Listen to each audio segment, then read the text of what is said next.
अस्सलामुअलैकुम मां ताज मोहम्मद अली को लाल भाई नजर जेको आहे सो कल पाकिस्तान पीपल्स पार्टी वारनि जेको आहे सो असांजे ॻोठ जा ॿ टे काउंसलर ऐं चेयरमैन साहब पखा हलाया आहिनि ऐं मनपसंदि माण्हुनि खे ॾिनो अथऊं।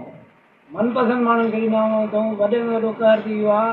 हिक ई घर में आहियूं, होॾो बि हलियो आहे, होॾो बि हलियो आहे, पको पर मूंखे ताज मोहम्मद अली बबली खे नज़रअंदाज़ कयो वियो आहे। पार्टी जा बि आहियूं, सरेआम गाना बि हलायासीं, सॼे ॻोठ खे बि ख़बर आहे। ऐं उन हिसाब सां अॻु में बि मां बयानु हिकिड़ो ॾिनो हो, उन में जेको आहे सो असांजो अमरा मारियो बि वियो हो।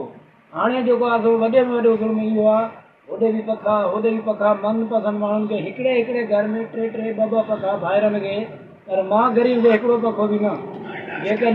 जेकॾहिं तव्हां सम्झो था हे ग़रीब आहे, ॾिसो बि पाण था, मां ट्रैक्टर हलाईंदो आहियां, मुंहिंजी तनख़्वाह ठीकु आहे बाबा, मुंहिंजी तनख़्वाह इहा ई आहे। मां हर हिक खे इलाजु कया, नज़ीर दिनारी खे इलाजु कया, निज़ाम दिनारी खे इलाजु कया, चेयरमैन